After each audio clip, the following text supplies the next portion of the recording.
Hello दोस्तों, subscribe कीजिए doctor Ranjeet Kumar Singh IAS channel को और साथ ही साथ बेल आइकन को भी दबाइए अपने आईएएस की प्रिपरेशन को द बेस्ट करने के लिए।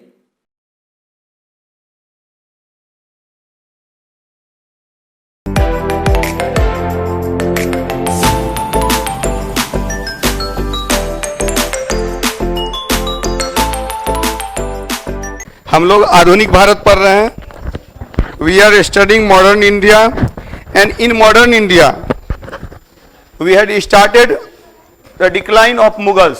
मुगलों का पतन हम लोगों ने प्रारंभ किया था। मुगलों के पतन के बाद एक्चुअली आधुनिक भारत की शुरुआत होती है भारत में यूरोपीय विचारधारा के आगमन के बाद, जब आधुनिकता का आगमन होता है।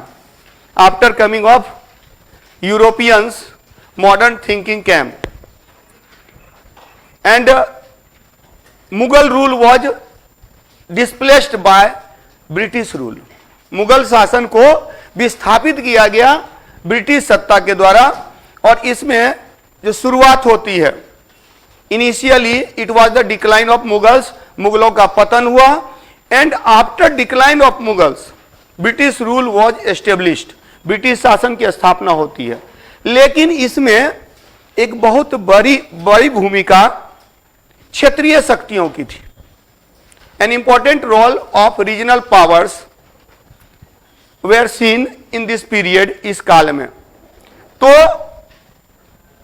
इन last class we had discussed, हम लोगों ने पिछले क्लास में डिस्कस किया था, इन 1707 1707 ईस्वी में औरंगजेब डाइड। औरंगजेब की मृत्यु हुई। औरंगजेब की मृत्यु हुई इन अहमदनगर में मृत्यु हुई। दफना दिया गया औरंगाबाद में ले जाकर के, जो रबिया दुर्रानी के मकबरा के बगल में एक सूफी पीर हैं, उनके मकबरा के अहाते में दफना दिया गया था। तो औरंगजेब की मृत्यु के बाद मुगलों का पतन शुरू होता है, और इसमें दो बातें हैं। पहली बात तो मुगलों का जब पतन हुआ, डिक्लाइन ऑफ मुगलों का पतन हुआ, तो क्षेत्रीय शक्तियों के उद्भव की पृष्ठभूमि बनी। औरंगजेब अंतिम मुगल था। Aurangzeb was the last Mughal जिसने उत्तर और दक्षिण पर राज किया। North and south were under the authority of Mughals at last in the period of Aurangzeb के समय में। आफ्टर औरंगजेब डिक्लाइन स्टार्ट होता है, पतन शुरू होता है, और इस पतन की प्रक्रिया में हम लोगों ने देखा कि मुगलों का पतन होता है, और बहादुर शाह, जिसको शाह आलम भी बोलते हैं, मुअज्जम, बहादुर शाह, जहांदार शाह, फारूक सियर, देन रफीउद्दौला, रफीउद्दर्जात, नेकुसियर, मोहम्मद शाह, अहमद शाह, आलमगीर द्वितीय, शाह आलम द्वितीय, फिर अकबर द्वितीय, और तब बहादुर शाह द्वितीय, जफर। तो बहादुर शाह द्वितीय जफर अंतिम मुगल था। Last Mughal ruler was Bahadur Shah Zafar, Bahadur Shah second, Bahadur Shah द्वितीय। और इस टाइम पीरियड में 1707 से 1858 तक, from 1707 to 1858 it was decline of Mughals. मुगलों का पतन था, और साथ ही साथ क्षेत्रीय शक्तियां थी, कई क्षेत्रीय शक्तियां थी। मैंने डिस्कस भी किया था, पिछले क्लास में भी डिस्कस किया था कि क्षेत्रीय शक्तियों के अंतर्गत देखिएगा कि 4 प्रमुख थे इनिशियली। स्टार्ट में 4 प्रमुख हैं, जिसमें कि आप देखेंगे कि मुर्शिद कुली खां ने बंगाल में, मुर्शिद कुली खां ने बंगाल में स्वतंत्र शासन की स्थापना की। सआदत खां ने अवध में स्वतंत्र शासन की स्थापना की। Independent rule was established in Bengal by Murshid Quli Khan, in Awadh by Saadat Khan, by Sadatullah Khan in Karnataka में। और बहुत ही इंपॉर्टेंट है हैदराबाद, निजामुल मुल्क, हैदराबाद निजामुल मुल्क के द्वारा हैदराबाद में स्वतंत्र शासन की स्थापना की गई। निराश होकर after being hopeless he went to Hyderabad, he went to south. दक्षिण गया था कौन? निजामुल मुल्क, जिसका ओरिजिनल नाम था चीन किलीच खां। दक्षिण जाता है 1722 में 1722 में और 1724 में इन 1724 ही established independent rule in Hyderabad. Hyderabad में उसने स्वतंत्र शासन की स्थापना की और मोहम्मद शाह का शासन था, तो मोहम्मद शाह ने भी किसी प्रकार से मना नहीं किया। उसने बोला ठीक है, अच्छा है कि दक्षिण चला गया, क्योंकि वो पावरफुल है, तो उसे डर था जिस तरह से दरबारियों ने पहले शासन किया था उसी तरह से निजामुल मुल्क भी हमारे ऊपर शासन करेगा। तो इस कारण से उसने निजामुल मुल्क को और प्रोत्साहित किया, encouraged. Mohammad Shah encouraged Nizamul Mulk and gave the title of Asaf Jah. Asaf Jah की उपाधि दी उसको, आसफ जाह श्रेष्ठ मुसलमान। तो आसफ जाह की उपाधि दी किसको? निजामुल मुल्क को। किसने दिया? मोहम्मद शाह ने। तो ये मुख्य शक्तियां हैं। हालांकि इसके बाद आप देखेंगे कि यहां पर मराठा शक्ति भी है। हालांकि मराठा शक्ति का उदय हो गया था औरंगजेब के काल में ही। औरंगजेब के काल में 1680 में शिवाजी महाराज की मृत्यु होती है और शिवाजी को जो पहाड़ी चूहा भी एक शब्द का इस्तेमाल किया है, उसके लिए किया गया है। और शिवाजी महाराज जब तक थे तो मराठों को पूर्ण रूप से औरंगजेब भी दबा नहीं पाया शिवाजी महाराज के समय में। इवन कि एक बार तो धोखे से बुला लिया था, धोखे से बुला लिया गया था। धोखे से नहीं, मान सिंह के साथ में संधि हुई थी, अमान सिंह की डेथ हो जाती है और इसके बाद नहीं, जय सिंह, मान सिंह नहीं, जय सिंह के साथ में संधि होती है। और वो जब आता है कहां? आगरा। तो आगरा के किला, आगरा में जयपुर महल है, आगरा में जयपुर महल है, जयपुर महल में कैद किया गया था। वो हम लोग पढ़ेंगे, मीडिएवल पीरियड जब पढ़ना है, ऐसे में मराठा भी पढ़ना है हम लोगों को, तो मराठा में हम लोग देख लेंगे। तो क्षेत्रीय शक्तियों के उद्भव में मराठा है, इधर सिख आते हैं, राजपूत शासक भी इस समय है। इसी में आप देखिएगा सवाई राजा जय सिंह, काफी विद्वान व्यक्ति है, स्कॉलर है। उसने जो है सो क्या किया था, तो हाँ, जयपुर शहर की तो स्थापना किया ही, साथ ही साथ उसने उसकी एस्ट्रोनॉमी में बहुत रुचि थी, खगोल विज्ञान में बड़ी रुचि थी। जंतर मंतर जो है ये उसी के द्वारा स्थापित किया गया था। और वो जो स्थापित किया गया था 4 जगहों पर स्थापित किया गया था, 4 जगहों पर, जयपुर में, दिल्ली में, उज्जैन में और बनारस में। जिसमें कि बनारस वाला और उज्जैन वाला अभी नहीं प्राप्त होता है। जंतर मंतर आपका जयपुर में भी है और ये जो है आपका दिल्ली में भी है। ठीक है। इसके अलावा कर्नाटक से बाद में मैसूर राज्य का उद्भव होता है। मैसूर में हैदर अली के बाद आफ्टर हैदर अली टीपू सुल्तान। अब देखिए, इतिहास में कुछ व्यक्ति हैं जो अनपढ़ होते हुए भी अपने अनुभव से लोगों को प्रभावित किया, जिसमें एक तो अकबर है, अकबर द ग्रेट बोलते हैं, अकबर महान बोलते हैं, और दूसरा मैसूर में हैदर अली भी था। हैदर अली पढ़ा लिखा नहीं था, लेकिन उसने अपने बेटे को खूब पढ़ाया लिखाया, काफी विद्वान, इतना विद्वान बनाया कि फ्रांस के साथ में उसने संबंध स्थापित किए। टीपू सुल्तान ने श्रीरंगपट्टनम में उसने स्वतंत्रता का वृक्ष लगाया। कौन स्वतंत्रता का वृक्ष? वो फ्रांसीसी क्रांति वाला। फ्रांसीसी क्रांति जो हुई थी तो उसका एक जैकोबियन दल था वहां का, फ्रांस का, उसका मेंबर बना था। He became the member of Jacobian party of French revolution. फ्रांसीसी क्रांति का जो जैकोबियन दल है उसका मेंबर बना था। तो मैसूर है। इसके अलावा कुछ और भी शक्तियां देखेंगे, रुहेला है, बुंदेला है। तो इस समय अनेक शक्तियां, क्षेत्रीय शक्तियां हैं। तो लेट्स स्टार्ट, इसको स्टार्ट किया जाए। तो सबसे पहले रीजनल पावर में हम लोग देखते हैं कि कौन कौन सी शक्तियां किधर किधर हैं। तो यहां देखेंगे, ये अभी मैं बता रहा था कि बंगाल में स्वतंत्र शासन की स्थापना किसने किया? मुर्शीद कुली खान ने। किसने किया? मुर्शीद कुली खान। बंगाल में स्वतंत्र शासन की स्थापना मुर्शीद कुली खान ने किया। मुर्शीद कुली खान ने बंगाल में स्वतंत्र शासन की स्थापना, independent rule was established in Bengal by Murshid Quli Khan. Murshid Quli Khan, तो मुर्शीद कुली खान है। तो एक चीज हेडिंग आपका होगा क्षेत्रीय शक्तियों का उद्भव, राइज ऑफ रीजनल पावर्स, और उसमें लिखेगा कि मुगलों के पतन के साथ साथ with the decline of Mughals, मुगलों के पतन के साथ साथ with the decline of Mughals it was rise of regional powers, क्षेत्रीय शक्तियों का भी उद्भव हुआ। मुगलों के पतन के साथ साथ क्षेत्रीय शक्तियों का उदय भी हुआ। With the decline of Mughals it was also the rise of regional powers, क्षेत्रीय शक्तियों का भी उदय हुआ। ठीक है, इसी क्रम में बंगाल देके डैश देके लिखिएगा मुर्शीद कुली खां, बंगाल मुर्शीद कुली खां, इन बंगाल मुर्शीद कुली खां, बंगाल में मुर्शीद कुली खां। अवध सआदत खां, in Awadh Saadat Khan, Saadat SAADAT सादत खां। ठीक है, सादत खां अवध में। कर्नाटका में दीजिएगा सादतुल्ला खां,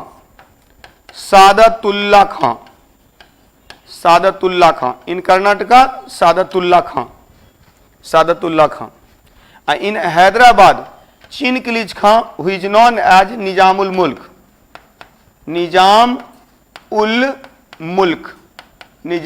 मुल्क। तो these 4 powers were important, most important. ये 4 शक्तियां सबसे महत्वपूर्ण है। ठीक है, अवध में बंगाल में मुर्शीद कुली खां के बाद सुजाउद्दीन के बाद सरफराज खां के बाद अलीवर्दी खां के बाद सिराजुद्दौला, और सिराजुद्दौला के बाद मीर जाफर के बाद मीर कासिम के बाद फिर मीर जाफर। तो इस तरह से, लेकिन मीर जाफर के बाद क्या हो गया था कि मीर जाफर को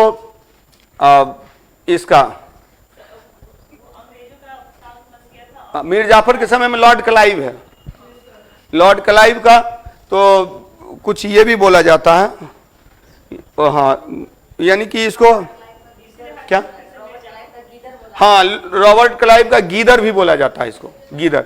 ठीक है, उस पर आएंगे हम लोग, मॉडर्न वाला पार्ट है वो पढ़ेंगे, एक एक करके देखना।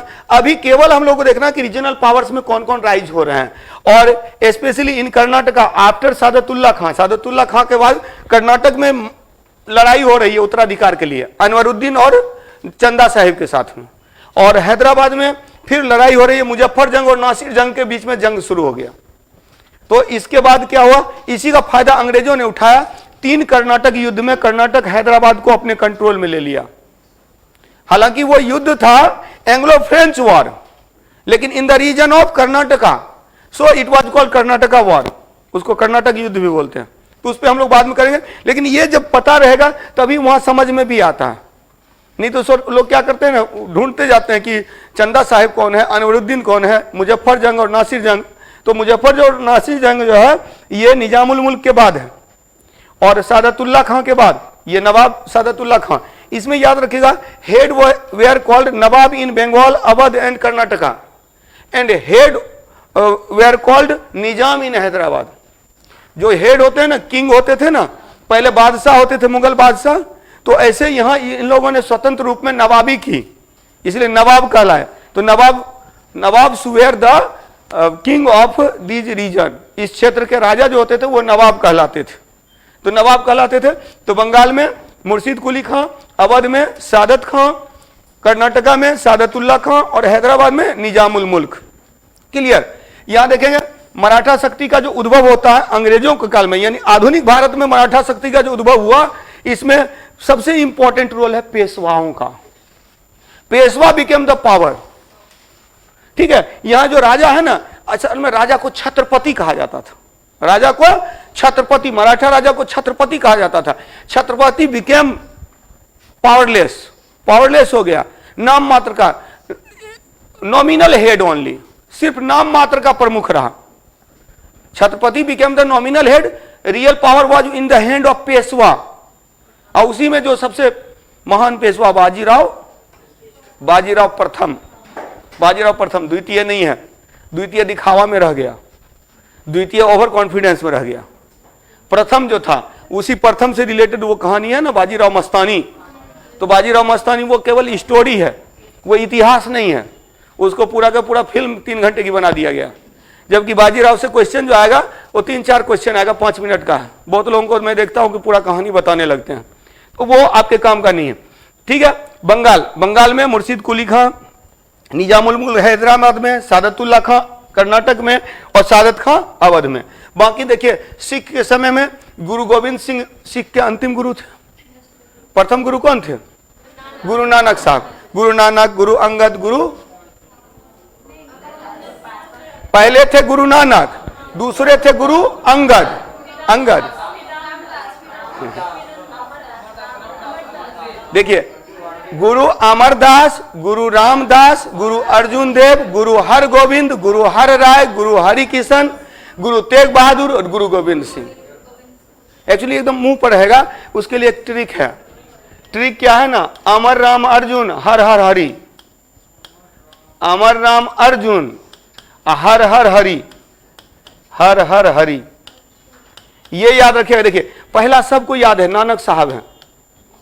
दूसरा अंगद साहब है, सबको पता है। अंगद साहब ने ही गुरुमुखी लिपि का विकास किया था। और यहां देखिए गुरु तेग बहादुर के बाद गुरु गोविंद सिंह आए, ये भी लोगों को पता रहता है। तेग बहादुर और गोविंद सिंह, गुरु गोविंद सिंह अंतिम गुरु थे। उसके बाद सोचा कि गुरु को पूछा जाएगा कि नहीं पूछा जाएगा, ये लास्ट कर दिया कि अंतिम गुरु हो गए। ठीक है, अब बीच के जो 6 हैं इसको याद करने का तरीका, अमर राम अर्जुन हर हर हरि, अमर से अमरदास, राम से रामदास, अर्जुन से अर्जुन देव, हर से हर गोविंद, हर से हर राय, हरि से हरि किशन। तो ये हो गया गुरु नानक, गुरु अंगद, गुरु अमरदास, गुरु रामदास, गुरु अर्जुन देव, गुरु हर गोविंद, गुरु हर राय, गुरु हरि किशन, गुरु तेग बहादुर और गुरु गोविंद सिंह। और गुरु गोविंद सिंह के बाद बंदा बहादुर ने सिखों का नेतृत्व किया। बंदा बहादुर ने सिखों का नेतृत्व किया और सबसे अंग्रेजी ब्रिटिश शासन काल में एक पॉपुलर सिख हुए, वो थे राजा रंजीत सिंह। राजा रंजीत सिंह, बट उनके बारे में बहुत सारी कहानियां कि लंबी लंबी दाढ़ी रखते थे, दाढ़ी को पूरा बांध के रखते थे। एक सूफी संत आए थे ना, तो दाढ़ी से ही उनका पैर साफ किया था। तो अलग अलग तरह का बहुत सारी कहानियां, लेकिन बहुत शक्तिशाली थे तो गुरु जो राजा रंजीत सिंह। और राजा रंजीत सिंह जब तक रहे तब तक दोनों के बीच की सीमा हो गई थी, क्या? सतलज नदी। सतलज के इस पार अंग्रेज, सतलज के उस पार रंजीत सिंह। अच्छा पता है एक चीज और है, पड़ोसी पावरफुल रहेगा ना तो आप भी पावर में रहते हैं। तो अंग्रेजों ने क्या किया, पावरफुल पड़ोसी के रूप में रंजीत सिंह को रखा। मतलब यह कि देखिए फ्रांस का खतरा इस समय था, तो फ्रांस का खतरा था, रसिया वगैरह भी से अच्छे संबंध नहीं है। तो ऐसे में क्या है कि ब्रिटिश कॉलोनी को बचाए रखने के लिए, ब्रिटिश जो उपनिवेश है उसको बचाए रखने के लिए यह सीमा मजबूत होना जरूरी है। इधर तो तीनों साइड से समुद्र है, समुद्र में अंग्रेज ऐसे ही शक्तिशाली हैं, पावरफुल हैं। तो बच गया भारत आने का एक ही रास्ता, इधर तो हिमालय सुरक्षा प्रदान कर रहा है, एक ही रास्ता है जिधर से आया जा सकता है। और इधर उन्होंने क्या किया, सिखों को मजबूत रखा, सिख शक्तिशाली रहे। और यह था कि राजा रंजीत सिंह जब तक रहे तब तक कोई युद्ध, मतलब कहने का अर्थ है कि अंग्रेज कभी हिम्मत नहीं किया उधर हमला करने का। लेकिन रंजीत सिंह के बाद जो है, जो सिख थे, सिख मिसलों में बट गए। नहीं, मिसल में तो पहले से बटे हुए थे, मतलब बाकी जो सिख सरदार थे वो शक्तिशाली नहीं रहे, तो उनको कंट्रोल में करना आसान था। आंग्ल सिख युद्ध हुआ था 1845 से 49, 1845-46 में, 48-49 में, एट लास्ट 49 में डलहौजी के समय में सिख राज्य मिल गया। तो धीरे धीरे यही क्षेत्रीय शक्तियों को ही कंट्रोल में करना था अंग्रेजों के लिए, इसीलिए क्षेत्रीय शक्तियों को पढ़ना जरूरी है। सिख के अंतर्गत राजा रंजीत सिंह, राजपूत में सवाई राजा जय सिंह हैं, तो उसी के समय तक थोड़ी स्थिति ठीक ठाक है। उसके बाद फिर राजपूत उतने पावरफुल नहीं है। और मैसूर में जो है हैदर अली ने स्वतंत्र राज्य की स्थापना की, लेकिन टीपू सुल्तान उतना शक्तिशाली नहीं है। और यही कारण है कि टीपू सुल्तान के साथ में, मैसूर के साथ में 4 युद्ध हुआ था अंग्रेजों का, 4। और हैदर अली के साथ जो पहला युद्ध हुआ उसमें अंग्रेज हार गए थे। दूसरे युद्ध में बीच में ही हैदर अली की मृत्यु हो जाती है, तब टीपू सुल्तान ने संभाला, लेकिन टीपू सुल्तान उतना शक्तिशाली नहीं था, संधि करनी पड़ी। फिर तीसरे युद्ध में तो टीपू सुल्तान एक तरह से देखा जाए तो पराजित ही है, और उसका आधा राज्य भी ले लिया, उसके बेटे को बंधक बना लिया। चौथा युद्ध की कोई बात ही नहीं थी, लेकिन वेलेस्ली नहीं चाहता था कि कोई राज्य रहे, मैसूर नाम का कोई राज्य रहे, इसीलिए यानी मैसूर नाम का स्वतंत्र राज्य रहे, हमारे अंदर में रहे। और इसीलिए मैसूर को जीत करके अब वहां फिर से पुराना राजवंश पहले डाल दिया और बाद में फिर उस पर अधिकार कर लिया। ठीक है, तो ये है क्षेत्रीय शक्तियां। तो इसमें सबसे पहले देखा जाए, आगे हम लोग देखते हैं, सबसे पहले हैदराबाद के बारे में पढ़ते हैं। हैदराबाद तो लिखिएगा, क्षेत्रीय शक्तियों में इन रीजनल पावर्स, क्षेत्रीय शक्तियों में सबसे महत्वपूर्ण हैदराबाद है। मोस्ट इंपॉर्टेंट इज हैदराबाद, सबसे महत्वपूर्ण हैदराबाद है। हैदराबाद क्यों महत्वपूर्ण है? क्योंकि हैदराबाद की जो स्थापना हुई है, ये एक तरह से देखा जाए तो ये डायरेक्ट चुनौती थी। जैसे मुर्शिद कुली खां एक्सेप्ट नहीं कर रहा कि इंडिपेंडेंट है, वो पहले दीवान के रूप में है, बाद में सूबेदार बनता है, ये डायरेक्ट जाके ही हैदराबाद की स्थापना की गई थी। इसी कारण से हैदराबाद सबसे महत्वपूर्ण है। और इसीलिए मैंने बताया था निजामुल मुल्क, जिसका नाम था क्या, चीन किलीच खां, इसका जो वास्तविक नाम था चीन किलीच खां। और इसने क्या किया था, इसने सैयद बंधुओं का सफाया किया, चीन किलीच, यहां लिखा हुआ भी है चीन किलीच खां। तो चीन किलीच खां इसका नाम है, वास्तविक नाम है चीन किलीच खां। इसने क्या किया, सैयद बंधुओं का अंत किया। Syed brothers were defeated by चीन किलीच खां, और तब सैयद बंधुओं से मुक्त कराया था मोहम्मद शाह को।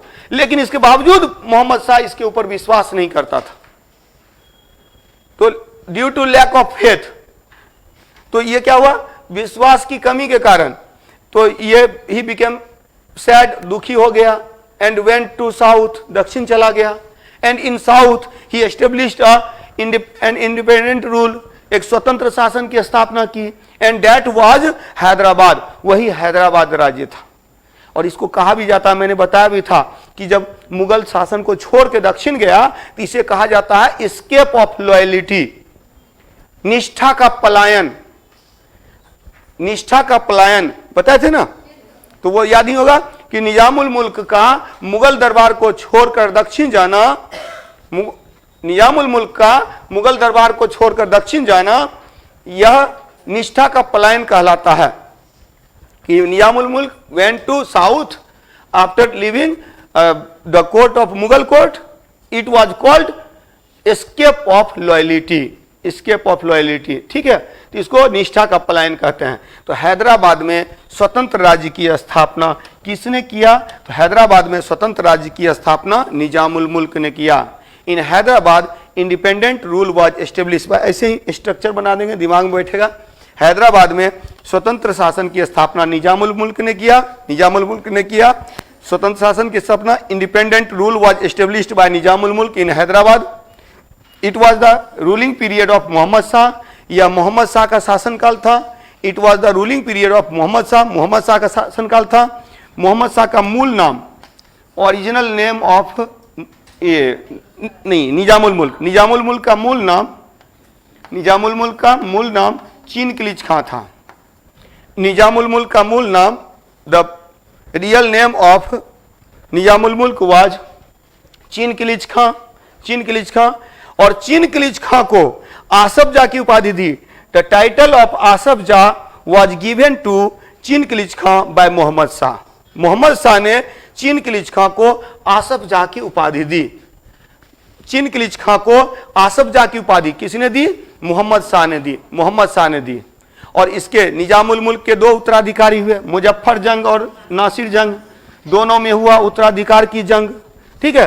तो battle of succession between Muzaffar जंग एंड नासिर जंग, battle of succession between Muzaffar and जंग एंड नासिर जंग, who were the successor of Nizamul मुल्क।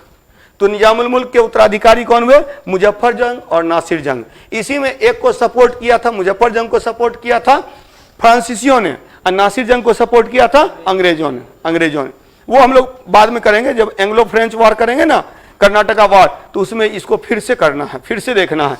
लेकिन वहां पर कई बार क्या होता है कि वहां लोग पढ़ लेते हैं, ये समझ में नहीं आता। तो हैदराबाद में स्वतंत्र शासन की स्थापना, independent rule was established by Nizamul Mulk in the ruling period of Mohammad Shah के शासनकाल में। लिख लिए ना, हटा दिया जाए। उसके बाद निजामुल मुल्क का मूल नाम था चीन किलीच खां को आसफ जा की उपाधि किसने दी? मोहम्मद शाह ने दी।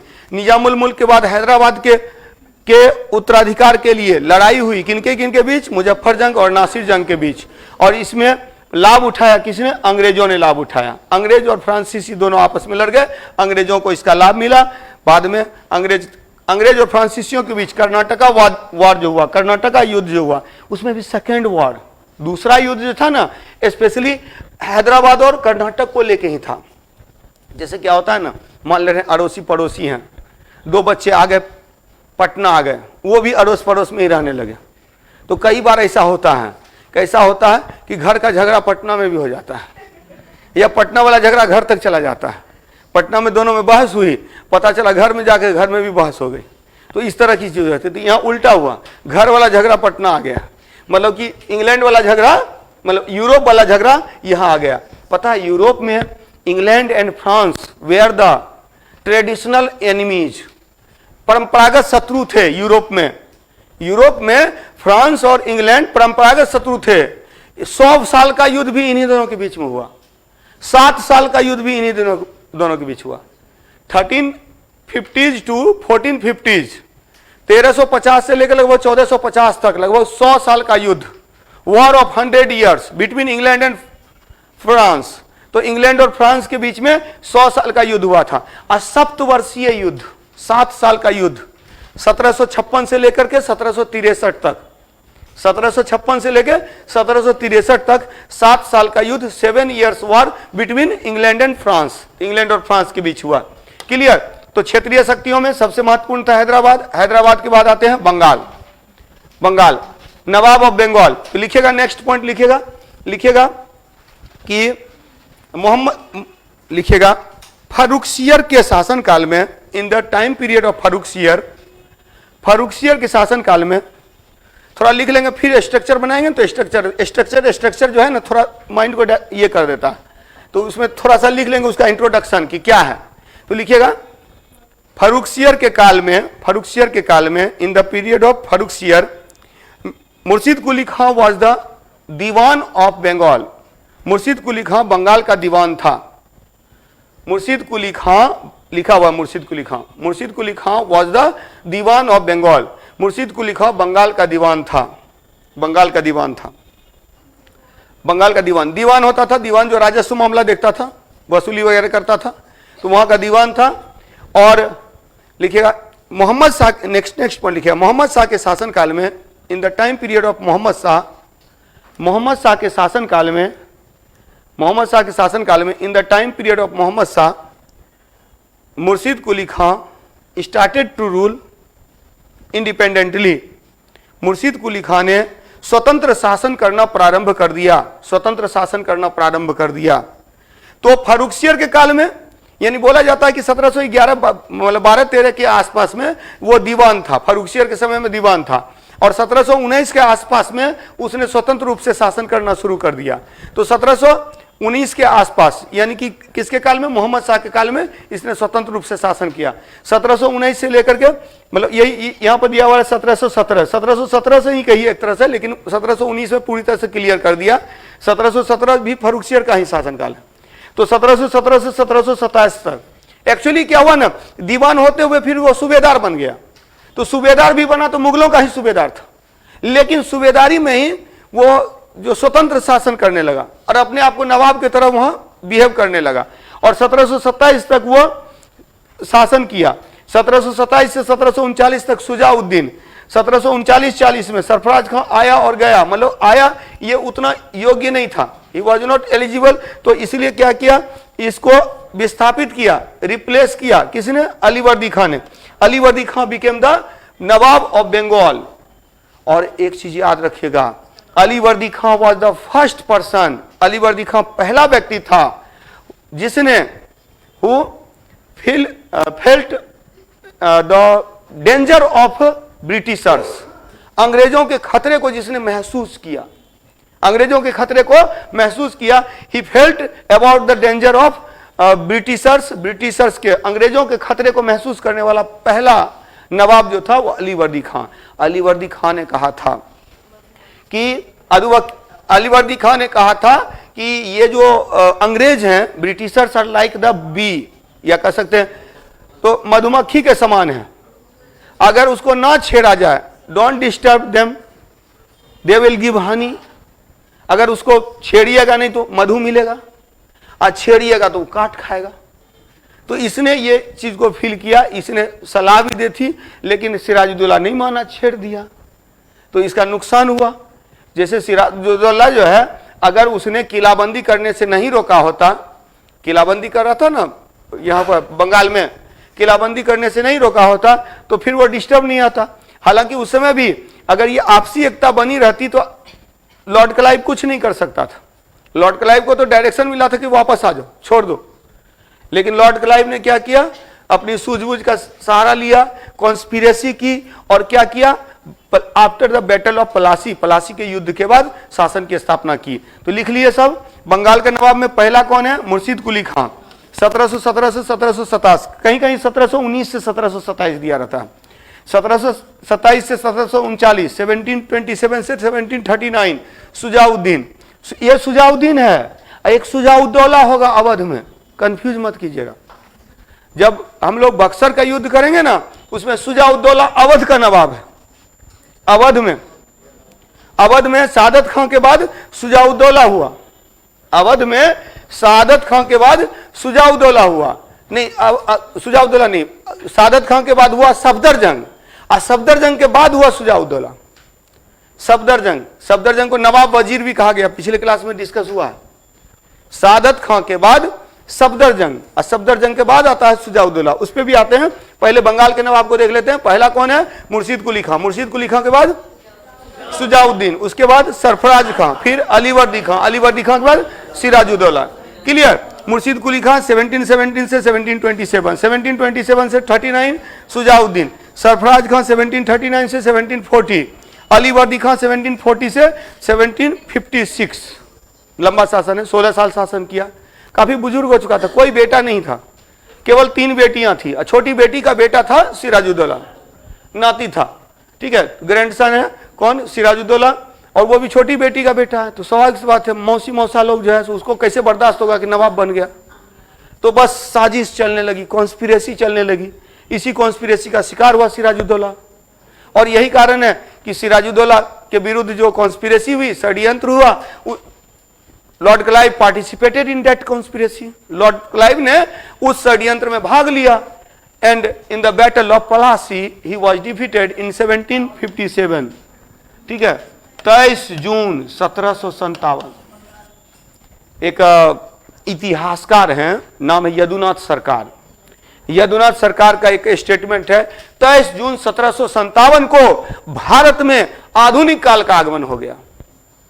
अब आधुनिक काल का आगमन किस सेंस में बोल रहे हैं, थोड़ा सा सेंस यही है कि 23 जून 1757 को ब्रिटिश शासन आया, ब्रिटिश शासन से आधुनिकता की विचारधारा आई, लेकिन इसको एक पॉइंट से आधुनिकता को डिफाइन करना ये उचित नहीं है। तो जब आंसर राइट करेंगे तो इसको कंप्लीटली एक्सेप्ट नहीं करेंगे।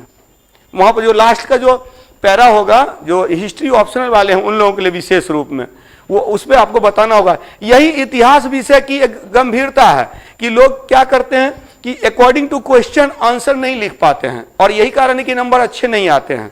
अदरवाइज अगर आपने क्वेश्चन को समझ लिया तो इतिहास से भी कई लोग सफल हुए हैं।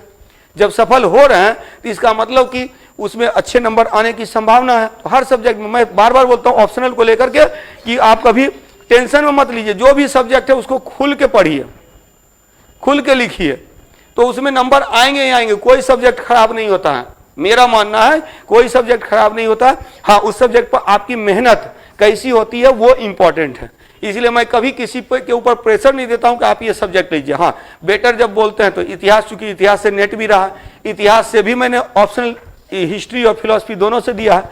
हालांकि सफलता जो मिली बीपीएससी में वो मिली है फिलॉसफी से, दर्शन शास्त्र से, लेकिन इसका यह मतलब नहीं है कि इतिहास विषय असल में कम लिख के आता था, ज्यादा नंबर आते थे। तो यही कारण से जिसमें कम ज्ञान था ना उसमें ज्यादा नंबर आ रहे थे, और ज्यादा ज्ञान आया तो कम नंबर आने लगे थे। तो इस बार क्या किया कि ज्ञान को कम किया तो और ज्यादा नंबर आए। नहीं, सही बात मैं बता रहा हूं, आपको एक्सपर्ट नहीं बनना है सब्जेक्ट का। आप देखिएगा टेक्निकली बहुत स्ट्रांग होकर जाइएगा, बीपीएससी में नंबर नहीं आएगा, यूपीएससी में नंबर नहीं आएगा। उनको क्रिएटिविटी चाहिए, आप कितना क्रिएटिव हो सकते हैं। प्रशासनिक सेवा की एक खासियत है, खास करके मेंस एग्जाम की एक खासियत है, आपकी रचनात्मकता से आपको नंबर मिलते हैं। यही कारण है कि अभी जो नया नया बच्चा आया है वो देखिए ज्यादा क्रिएटिव है, क्या है कि नॉलेज कम है, उसको अच्छे नंबर आ रहे हैं, वो क्वालिफाई कर जा रहा है, टॉप कर जा रहा है। और जिसको ज्यादा ज्ञान हो गया वो ज्यादा लिखेगा, ज्यादा लिखेगा तो वहीं वो फंसता है। हो सकता है कि पहला क्वेश्चन आपको पता, एक और चीज बड़ा अच्छा मैं बता रहा हूं, मुख्य परीक्षा के लिए ध्यान रखिएगा। मेरा पहला क्वेश्चन जो होता था वो अगर 4-5 पेज में मैंने लिखा, अंतिम क्वेश्चन मेरा 6-7 पेज चला जाता था। अंतिम क्वेश्चन 6-7, आप लोग उल्टा कर देते हैं, लास्ट तक लिखते समय नहीं बचता है, पता चला अंतिम क्वेश्चन 4-5 पेज में रह गया, अब पहला 7-8 पेज में लिखा। मैं घर ही शुरू से ही रखता हूं साथ में, और यही कारण है कि मेंस में मेरे अच्छे नंबर हमेशा रहे हैं। बस यही था कि स्टेट्स 72 नंबर का छूट जाता था, तो समझ रहे हैं 72 नंबर बहुत मायने रखता है, तो वो 72 नंबर की वजह से चला जाता था। पहले भी 50 नंबर का आता था। नहीं, आधा की बात नहीं है, वहां आंसर अगर मिल गया तो पूरे नंबर भी मिल जाएंगे। आपका कैलकुलेशन अगर ठीक हो गया तो पूरे नंबर, वही 72 के 72 नंबर आ जाते हैं। यही ना कारण है कि अभी देखिए 170-180 तक फर्स्ट पेपर में होने की संभावना क्यों हो गई है, क्योंकि इधर जो जीएस का सेक्शन है वो एवरेज मार्किंग हो रहा है, कहीं ना कहीं टेक्निकल मतलब कि प्रमोशन मिल रहा है, यूपीएससी में भी बीपीएससी में भी प्रमोट किया जा रहा है।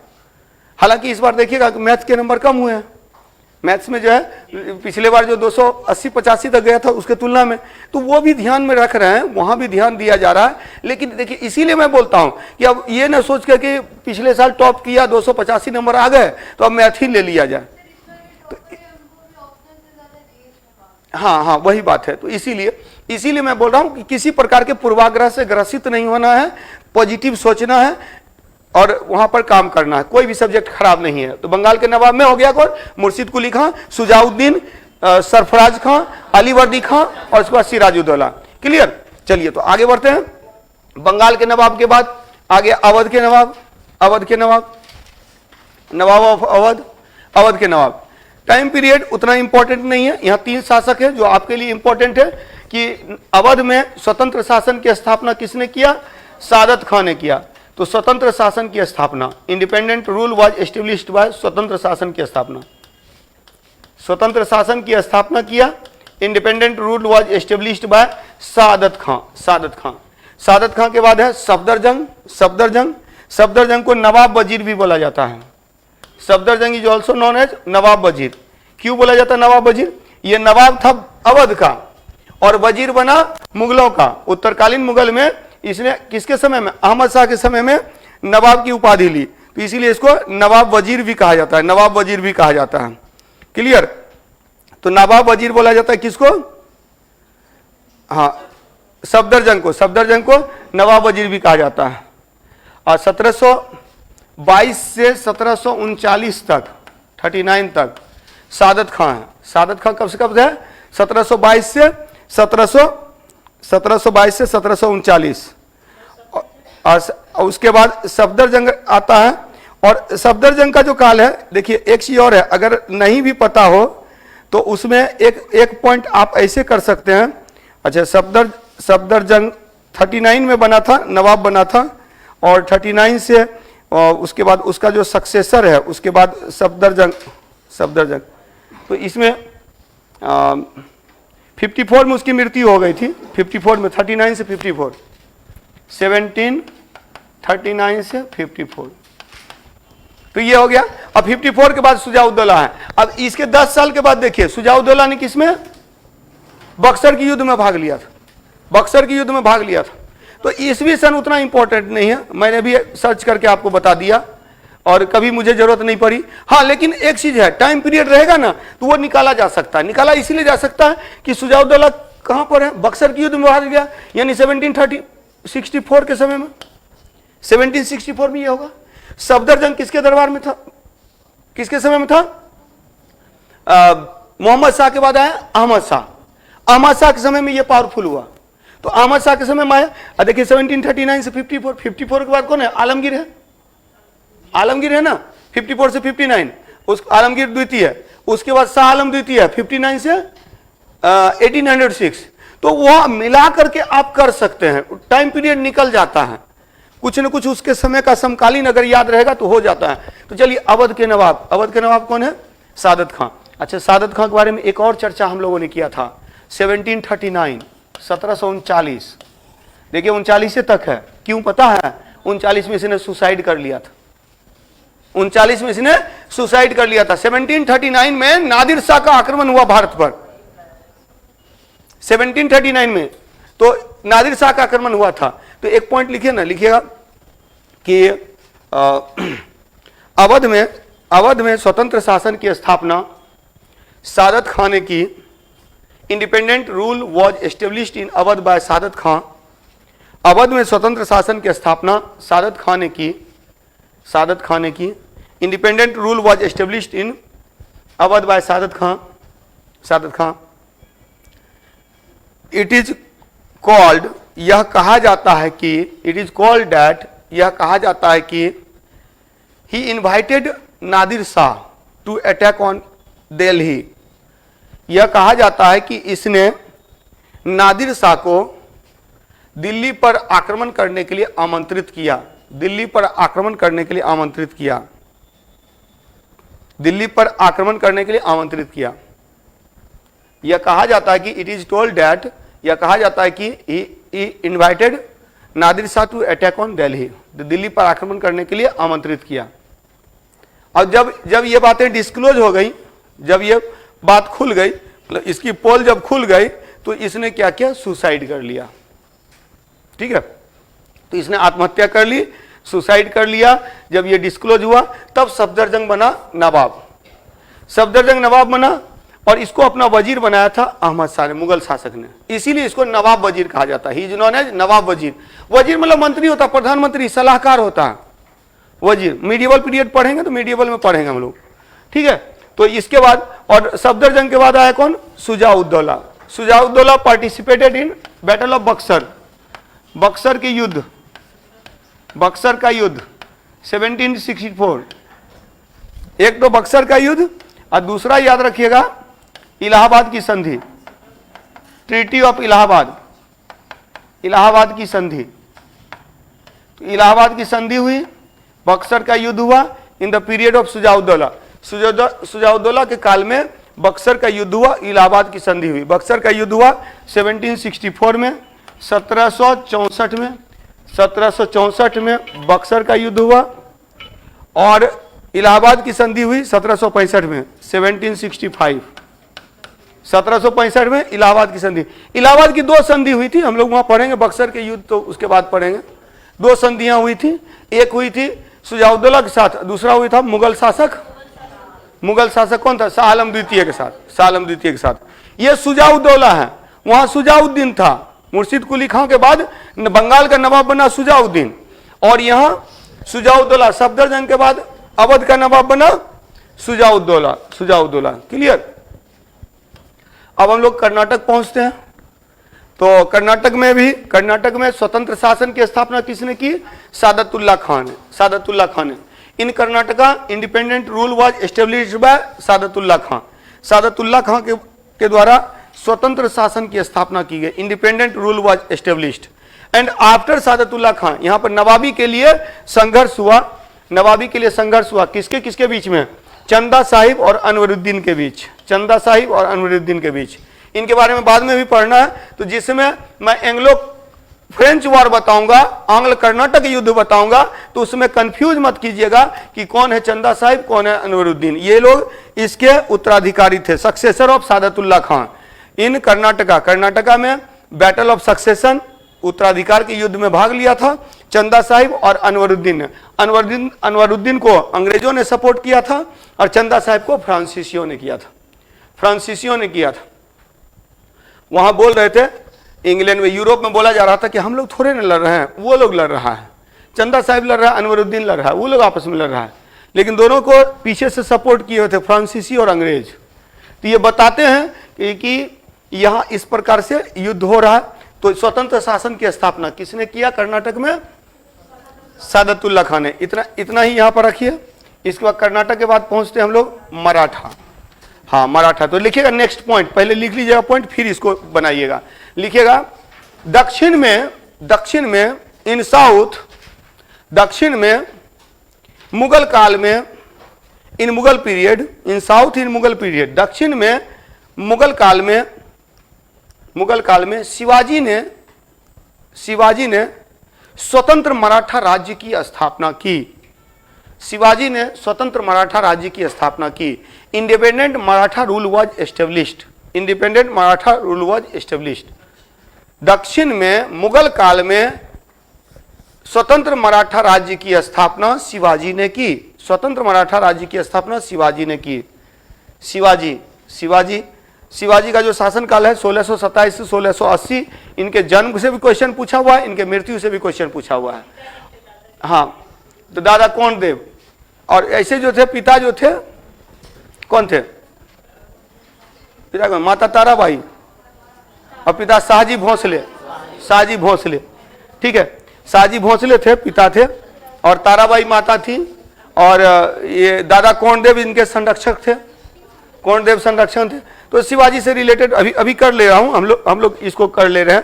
तो स्वतंत्र मराठा राज्य की स्थापना शिवाजी महाराज ने किया था। स्वतंत्र मराठा राज्य की स्थापना शिवाजी महाराज ने किया था। शिवाजी का टाइम पीरियड कितना है? 1627 से 1680। अच्छा, मराठा जो शब्द है ना, इसका विश्लेषण किया जाता है। एक्चुअली मराठवाड़ा क्षेत्र में रहने वाले थे, इसलिए भी मराठे बोले जाते हैं। मराठा कहने का अर्थ है कि जो मराठवाड़ा क्षेत्र में है, उसको मराठा कहा जाता है। पहली बात। दूसरी बात याद रखिएगा, इनके लिए एक और चीज कहा जाता है, जो युद्ध में मरकर ही हटे, वो मराठे हैं। यानी कि ये युद्ध में डरने वाले नहीं हैं, मतलब कि लड़ेंगे तो पीछे हटने वाले नहीं हैं, मर जाएंगे लेकिन पीछे नहीं हटेंगे, तो मराठा के लिए अलग अलग ये का प्रयोग किया जाता है कि मराठा शब्द की उत्पत्ति जो हुई है वो किस प्रकार से हुई है। जनरली ज्यादातर विद्वान यही मानते हैं, मराठवाड़ा क्षेत्र में चूंकि पठारी इलाका है, ये क्या है, प्लेट्यू रीजन है, इसीलिए यहाँ क्या है, यहाँ का जीवन थोड़ा हार्ड है। दूसरी बात कि यहाँ फर्टाइल लैंड नहीं है, उपजाऊ भूमि नहीं है, इसीलिए ये लोग लूटपाट करते थे। लूटपाट मुख्य रूप से अगर देखिएगा, मराठों ने जो अपना उत्थान किया वो किससे किया? शिवाजी महाराज ने जो अपना मराठा राज्य स्थापित किया था, वो हफ्ता वसूली करके नहीं किया था। उसी हफ्ता वसूली को चौथ बोलते हैं। मतलब वो हफ्ता में नहीं वसूला जाता था, वो सीजन में वसूला जाता था। चौथ यानी कि चौथ क्या था? जैसे आएंगे मारपीट के चले जाएंगे, उसके बाद बोलेंगे पहुंचा देना, यही काम करते थे। नहीं, चौथ एक प्रकार का टैक्स था जो पड़ोसी राज्य से लूट के बदले में था। कहने के लिए आप टैक्स बोलते हैं, ये टैक्स नहीं था, ये फिरौती था। मतलब एक तरह से हम अटैक नहीं करेंगे, बदले में पहुंचा देना। तो जितना आमदनी होगी उसका 1/4 पहुंचा देना है, यही चौथ है। अपने लोग हैं उनसे टैक्स लिया जा रहा है 1/10 टोटल इनकम का। अगर 100 रुपया कमा रहा है कोई, तो उसमें 10 रुपया लेते थे अपना आदमी से, अब जो चौथ था वो 25 रुपया ले लेते थे। तो यही था। तो उसके बारे में हम लोग करते हैं। तो मराठा में लिख लीजिएगा, मराठा में शिवाजी महाराज 1627 से 1680। शिवाजी के पुत्र हुए संभाजी 1680 से 1689। हालांकि शिवाजी के 2 पुत्र थे, एक साहू जी थे और एक संभाजी थे। तो संभाजी की 1690 में नहीं, शिवाजी के पुत्र हैं संभाजी, और संभाजी के 2 पुत्र हैं, एक राजा राम है, एक साहू है। तो संभाजी की जब मृत्यु हुई 1689 में, तो इस समय क्या हुआ, साहू को कैद कर लिया था औरंगजेब 1689 में। तो 1689 में साहू जो था कैद में, तो राजा राम बना। राजा राम सौतेला भाई है, लेकिन राजा राम बन गया शासक। 1689 1700 में जब इसकी मृत्यु हुई, तो ताराबाई इसके पुत्र शिवाजी द्वितीय को की संरक्षिका बनकर शासन करना शुरू किया। और इस समय क्या है कि शिवाजी के बाद पेशवा शक्ति का उदय हुआ। और पेशवा शक्ति का उदय हुआ, पेशवा मतलब पेशवा जो होते थे प्रधानमंत्री होते थे, मुख्य सलाहकार होते थे। वो यहां आकर के ताराबाई जब साहू को 1707 ईस्वी में कैद से मुक्त कर दिया था, किसने? औरंगजेब ने नहीं, बहादुर शाह प्रथम ने। पिछले क्लास में हम लोगों ने डिस्कस किया है, 1707 में कैद से मुक्त कर दिया। क्यों मुक्त किया? कि ताकि ये दोनों जाकर लड़े, और इसको चौथ का अधिकार मराठों को नहीं दिया, सरदेशमुखी का दिया, चौथ का कौन? राजा राम का पुत्र है, जिसकी संरक्षिका बन के ताराबाई ने शासन किया।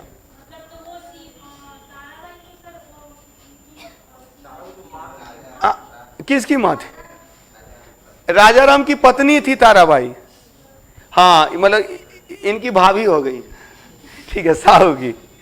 तो ये शासन कर रही थी, लेकिन था कि पुरुष का शासन का एक कॉन्सेप्ट है। तो ऐसे में साहू को सपोर्ट किया बालाजी विश्वनाथ ने। बालाजी विश्वनाथ पेशवा थे, उसी के समय में पेशवा शक्ति का उदय होता है। बालाजी विश्वनाथ ने सपोर्ट किया साहू को, और साहू जी ने क्या किया? ताराबाई को पराजित किया। मतलब कौन? हाँ, एक युद्ध हुआ था, सुकरखेरा है ना? हाँ, सकरखेरा का युद्ध। तो हाँ, उसमें जो है सो इसको ताराबाई को पराजित किया गया, और उसके बाद साहू बन गए छत्रपति, लेकिन अब नाम मात्र के हैं। असली ताकत आ गई पेशवाओं के पास।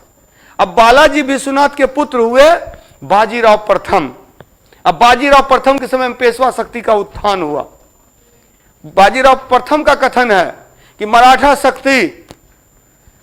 शक्ति ये अटक से कृष्णा तक फहराएगी।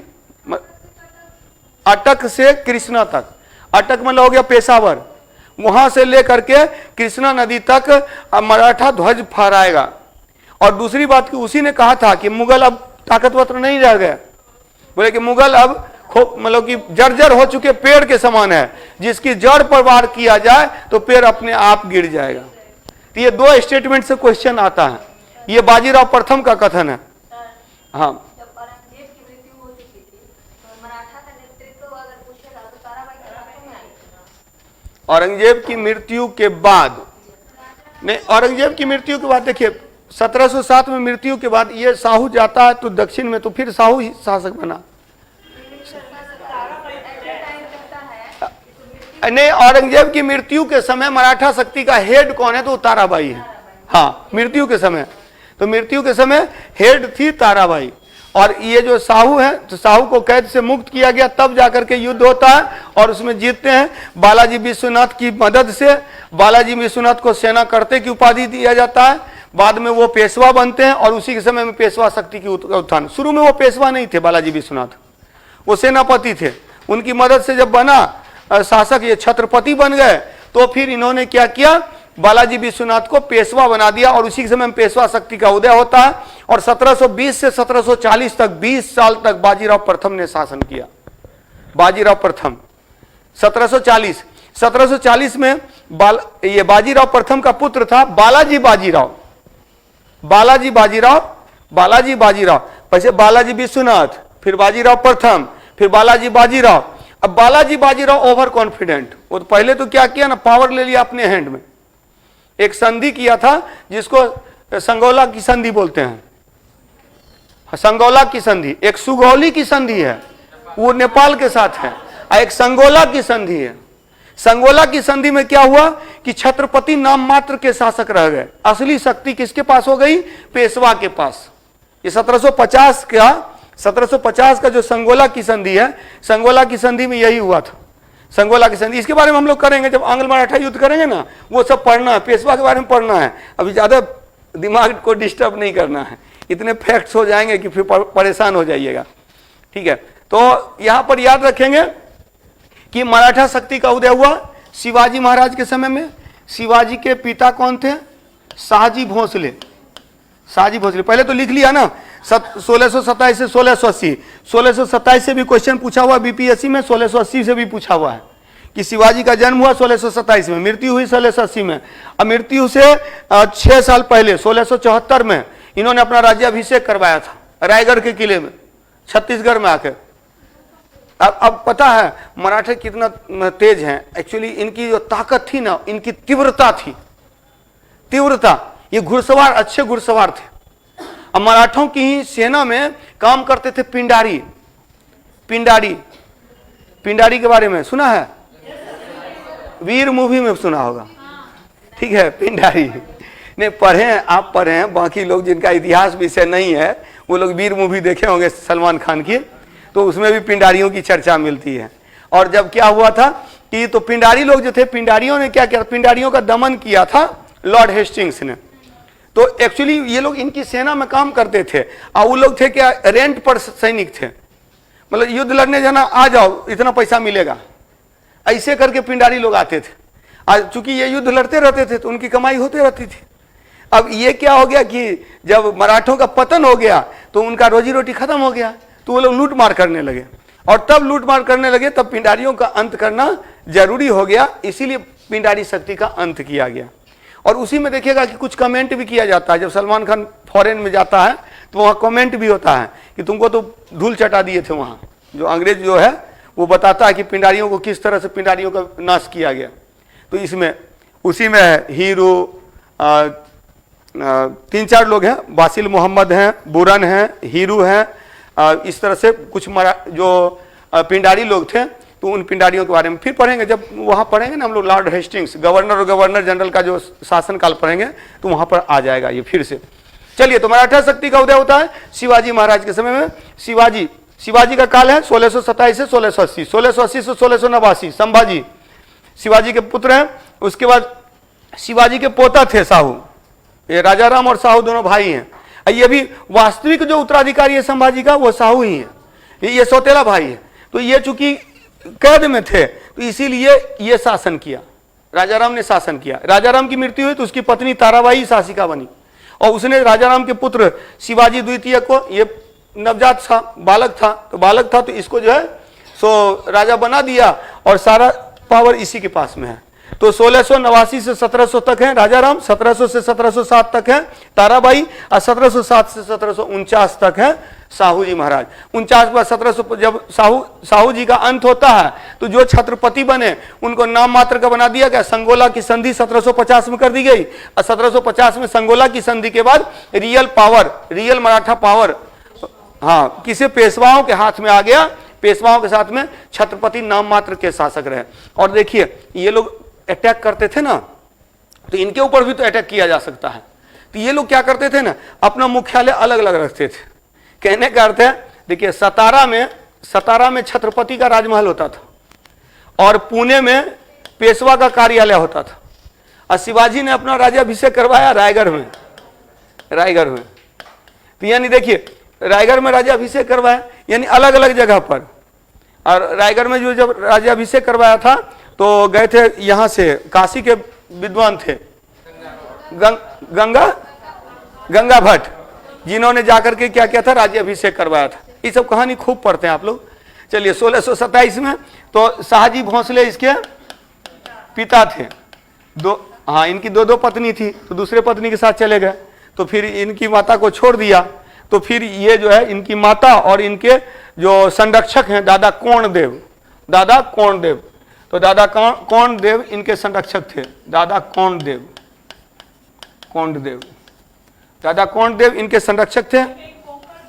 हाँ चलेगा, मिलता जुलता रहेगा, ऐसा नहीं देगा कोणदेव इस तरह से अलग नहीं देगा क्वेश्चन, ठीक है।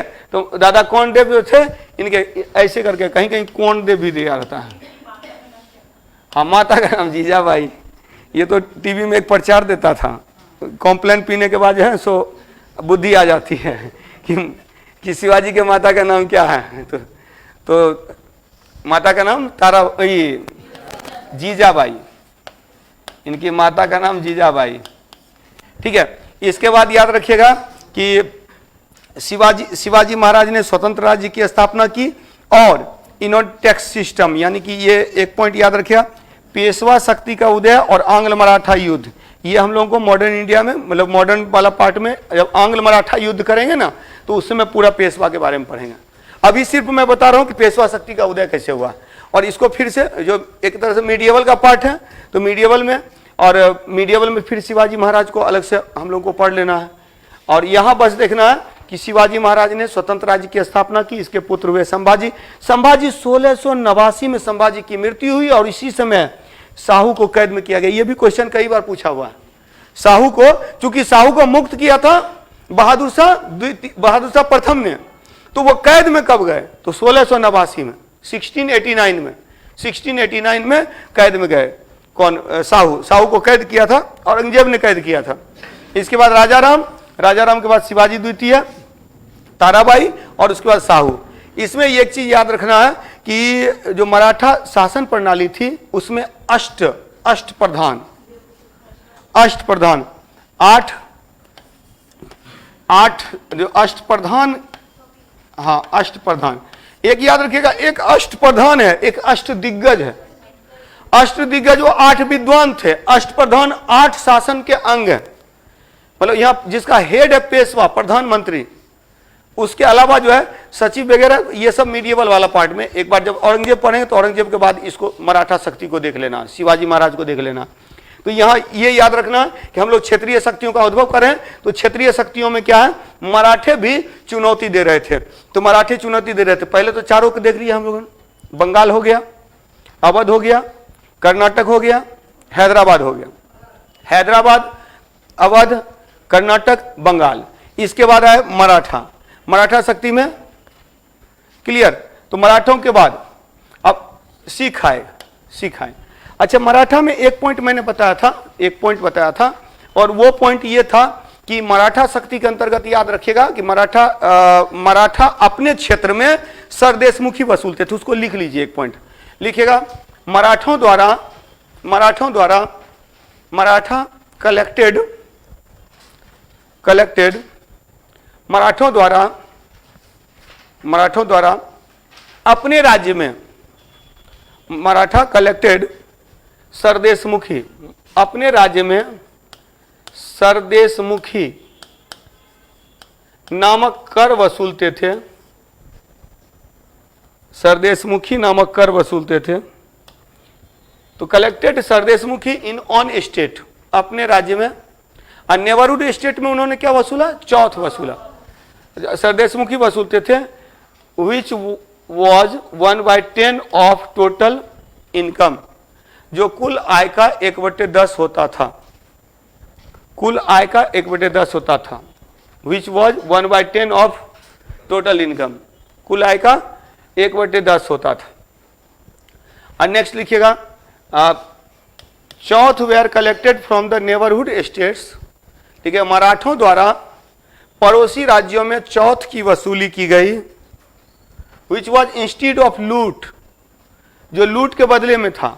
विच वॉज इंस्टीड ऑफ लूट, मराठों द्वारा पड़ोसी राज्यों में चौथ वसूला गया। Chauth was collected in neighbourhood state by Maratha, which was 1/4 of, जो कुल आय का 1/4 होता था। एंड इंस्टीड ऑफ लूट, जो लूट के बदले में होता था। लूट के बदले में, नहीं लूटूंगा पहुंचा देना। ठीक है, तो चौथ, ये दोनों याद रखिएगा। अब देखेंगे सिख में लिखिएगा, तो पंजाब वाले क्षेत्र में सिखों का उदय हुआ। मुगलों के पतन के बाद पंजाब वाले क्षेत्र में सिखों का उदय हुआ। देखिएगा, मराठों के पतन के साथ साथ with the decline of Maratha, मुगलों के पतन के साथ साथ with the decline of Mughal, मुगलों के पतन के साथ साथ मराठा नहीं, मुगलों के पतन के साथ साथ with the decline of Mughal in Punjab region, Punjab क्षेत्र में सिख शक्ति का उदय हुआ। Sikh became the powerful, Sikh शक्ति का उदय हुआ। हाँ, सिख शक्ति का उदय हुआ। अब फिर सिखों के बारे में भी वही, जब मुगल काल पढ़ेंगे तो मुगल काल में सिख राज भी पढ़ना है, मराठा राज भी पढ़ना है एट लास्ट, क्योंकि ये उसी समय के हैं। और सिख में पहले सिख धर्म आया, बाद में सिख राज आया। राजा रणजीत सिंह के समय में सिख राज आया। इससे पहले सिख धर्म था, और सिख धर्म में जो लोग थे उनको 12 मिसलों में, 12 सरदारों में बांट दिया गया था। 12 मिसल होते थे। मिसल जो होते थे ना, वो रिपब्लिक सिस्टम से चलता था, गणतांत्रिक पद्धति से चलता था। मतलब हेड उसका इलेक्ट होते थे, हेड इलेक्टेड होते थे, वंशानुगत नहीं होते थे। मिसल परंपरा, उसी में वंशानुगत ये किया गया, उसी में पावरफुल हुए थे।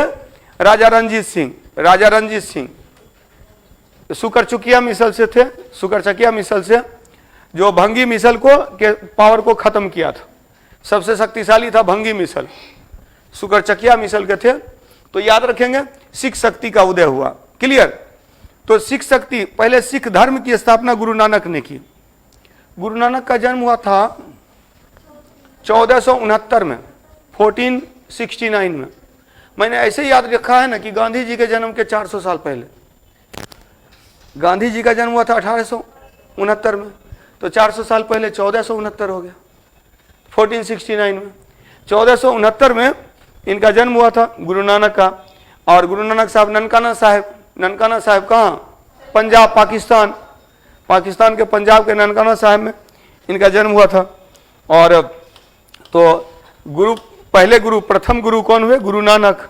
10 गुरु के बारे में भी चर्चा हो चुकी है। गुरु नानक साहब थे, गुरु अंगद, गुरु अर्जुन, अमरदास, रामदास, अर्जुन देव, हर गोविंद, हर राय, हरि किशन, गुरु तेग बहादुर और गुरु गोविंद सिंह। दे सकता है कि 5वां गुरु कौन थे, 6ठे गुरु कौन थे? एक आध क्वेश्चन पूछा हुआ है। स्पेशली 5वें गुरु को तो सब गुरु अर्जुन देव को जहांगीर ने फांसी पर चढ़ा दिया था ना, और तेग बहादुर को औरंगजेब ने। तो ये दो जो है सो जनरली लोग याद किए हुए रहते हैं। तो सिख में, हाँ याद रखिएगा, गुरु गोविंद सिंह अंतिम गुरु थे अपने बिहार से। ठीक है, 10वें गुरु थे, अंतिम गुरु थे। और इन्हीं का ना जन्मोत्सव मनाया जाता है। जन्मोत्सव, प्रकाश पर्व जो है एक उनका रहता है, नानक साहब का। और यहाँ जो होता है वो गुरु गोविंद सिंह का। तो गुरुपद पहले था। नानक साहब ने सिख धर्म की स्थापना की। अब सिख धर्म जो था एक तरह से देखा जाए तो हिंदू धर्म जैसा ही था पहले। तो इसी में कुछ चीज को सबने अलग किया। बाद में देखिएगा कि इसमें मतलब कि अमरदास जो थे उन्होंने क्या किया था, लवन पद्धति, विवाह की पद्धति को अलग किया। फिर उसी तरह से धीरे धीरे करके डेवलप हुआ। फिर गुरुमुखी लिपि का भी विकास किया था गुरु अंगद साहब ने। और गुरुमुखी लिपि में आदि ग्रंथ की रचना कर दी थी किसने? गुरु अर्जुन देव के समय में आदि ग्रंथ की रचना की गई थी। और उसी समय नींव डाल दी गई थी एक तरह से स्वर्ण मंदिर की। तो उसमें भी पहले तालाब बना था, फिर उसमें जो है सोना से जब ऊपर का जो गुंबद बनाया गया तो फिर वो स्वर्ण मंदिर के रूप में फेमस हुआ। तो ये सब पढ़ेंगे हम लोग बाद में। अभी हम लोगों को क्या करना है कि जिस समय मुगलों का पतन हो रहा था, यानी कि after the death of Aurangzeb की मृत्यु के बाद Banda Bahadur became the head of Sikh. तो सिखों के हेड हो गए बंदा बहादुर। अब बंदा बहादुर को लोहगढ़ के किले में हराया गया था। किसके काल में? तो मतलब एक तो इसके विरुद्ध अभियान किया था इसने भी, अब बहादुर शाह ने भी। अब बाद में फारूकसियर के समय में लोहगढ़ के किले में फिर इसकी हत्या भी कर दी गई थी। तो लोहगढ़ के किले में पराजित किया गया था। तो ये 1716 में ना, तो 1716 तक है बंदा बहादुर। अब बंदा बहादुर के बाद में देखिएगा सिख मिसल में बट गए। मिसल प्रणाली आती है, पूरा सिख राज्य के बारे में हम लोगों को पढ़ना है। तो उसमें मिसल में कितने मिसल थे? 12 मिसल थे। भंगी मिसल, सुकरचकिया मिसल, रामगढ़िया मिसल, फुलकिया मिसल, फिर नक्की मिसल के बाद करोड़ खिंदिया मिसल, फिर संगत नहीं ये है भगेल मिसल। तो इस तरह से 12 मिसल थे। अब 12 मिसल में देखिएगा ना कि थोड़ा उसमें बताऊंगा ना, ट्रिक टाइप से है तो याद हो जाएगा 12 मिसल के संस्थापक कौन कौन थे। जैसे करोड़ खिंदिया मिसल जो था ना, भगेल सिंह तो थे करोड़ खिंदिया मिसल के संस्थापक। करोड़ लेके भाग गए भगेल से।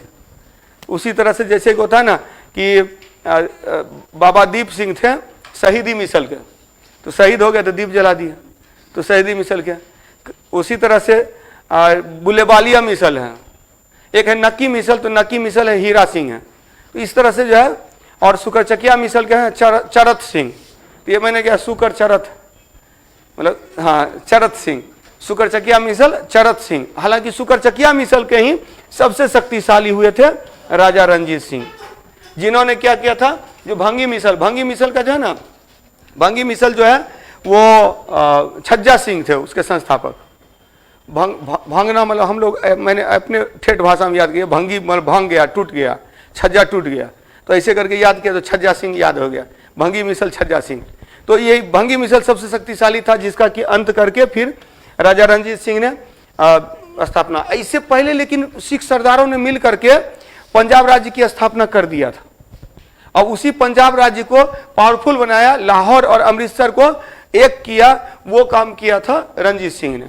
रणजीत सिंह पावरफुल हुए रणजीत सिंह के समय में, और इसी समय में फिर हम लोग आंग्ल सिख युद्ध करेंगे तो इधर का देखेंगे, और इधर वाला जो देखेंगे वो मुगल काल में देखेंगे, मुगल काल के अंतर्गत। ठीक है, तो सिख भी पावरफुल है, क्षत्रिय शक्ति के रूप में सिखों का उद्भव हुआ। सिखों के बाद राजपूत में दो हैं, अजीत सिंह और जय सिंह, इसके बारे में चर्चा हो चुकी है। अगर याद होगा तो बहादुर शाह ने इनको अजीत सिंह को कहां का, मारवाड़ का शासक तो माना, लेकिन गुजरात की सूबेदारी नहीं दी। मालवा का, ये एक मिनट, मारवाड़ का शासक तो माना, लेकिन इनको गुजरात की सूबेदारी नहीं दी। और जय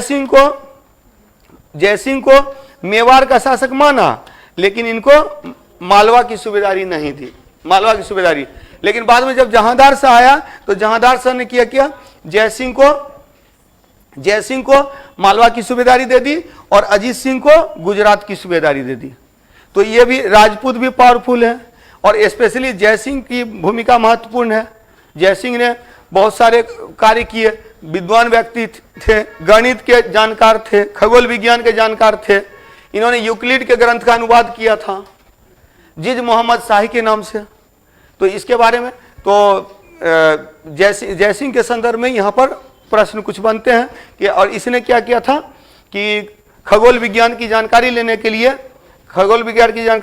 लिए 4 जगहों पर क्या किया था, स्थापित किया था, जो उसको क्या बोलते हैं, नहीं जंतर मंतर तो बोलते हैं, मतलब जंतर मंतर एक प्रकार का हो गया, हाँ वेदशाला हो गया। तो वेदशाला की स्थापना किया था, कहाँ किया था, उज्जैन में,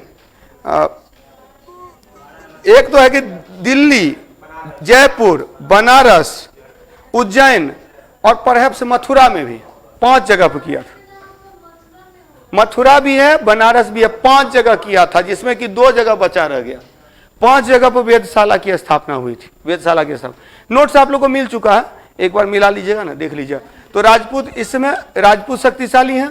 इसके बाद अच्छा इतना है, तो ये आपका है क्षेत्रीय शक्तियों के उद्भव के अंतर्गत हम लोगों ने देखा, इनमें सबसे पावरफुल हुआ, मोस्ट पावरफुल कौन हुए, तो मोस्ट पावरफुल हुए नहीं, रणजीत सिंह तो है, लेकिन यहाँ पर देखिएगा इन क्षेत्रीय शक्तियों में धीरे धीरे करके सबका दमन किया गया। तो राजा रणजीत सिंह भी हैं, और इस तरह से कोई पावरफुल, मोस्ट पावरफुल कोई नहीं है एग्जैक्ट अगर देखा जाए तो। मराठे थोड़े मजबूत हैं, मतलब हर क्षेत्र में हर कोई मजबूत है। इसीलिए अंग्रेजों को इन्हें पराजित करने के लिए क्या करना पड़ा कि संघर्ष करना पड़ा। तो हर क्षेत्र में हर कोई पावरफुल है, और यहां पर देखेंगे तो एक एक करके हर शक्ति को पराजित किया जाए। बंगाल में पलासी के युद्ध के बाद बंगाल का दमन हो गया, अवध का दमन होता है बक्सर की युद्ध के बाद, कर्नाटक और हैदराबाद का दमन होता है आंग्ल फ्रांसीसी युद्ध, जिसको कर्नाटक युद्ध भी कहते हैं। इसके बाद जो है मैसूर का दमन होता है आंग्ल मैसूर युद्ध से, मराठों का दमन होता है आंग्ल मराठा युद्ध से, और सिखों का दमन होता है आंग्ल सिख युद्ध से। तो इन्हीं क्षेत्रीय शक्तियों को पराजित करके ब्रिटिश शासन की स्थापना हुई। ब्रिटिश शासन की स्थापना 23 जून 1757 को पलासी के युद्ध के बाद हुई। After the battle of Plassey के युद्ध के बाद बंगाल में ब्रिटिश शासन की स्थापना हुई, ब्रिटिश रूल एस्टेब्लिश हुआ। और इस तरह से जो बंगाल है, बंगाल आपके लिए इंपॉर्टेंट हो जाता है। बंगाल के जो नवाब हैं वो इंपॉर्टेंट हो जाते हैं। बंगाल में स्वतंत्र शासन की स्थापना किसने किया? मुर्शिद कुली खान ने किया। मुर्शिद कुली खान के बाद सुजाउद्दीन, सुजाउद्दीन के बाद सरफराज खान, सरफराज खान के बाद अलीवर्दी खान, और अलीवर्दी खान के बाद सिराजुद्दौला, सिराजुद्दौला। अब उसमें भी वही पॉइंट याद रखना है कि चूंकि जब हम लोग करेंगे आगे सिराजुद्दौला के साथ में पलासी का युद्ध करेंगे, तो उस समय ये आपको याद रहना चाहिए कि संस्थापक कौन है, मुर्शिद कुली खान, और अंतिम शासक है सिराजुद्दौला। हालांकि सिराजुद्दौला को हिंट दिया था किसने, अलीवर्दी खान ने, अलीवर्दी खान ने। तो मॉडर्न में आज इतना ही रखते हैं, काहे कि बिहार का जो इतिहास है वो थोड़ा लंबा है, उसमें थोड़ा ज़्यादा चलेगा, उसमें मध्यकालीन और आधुनिक बिहार दोनों खत्म कर देंगे हम लोग।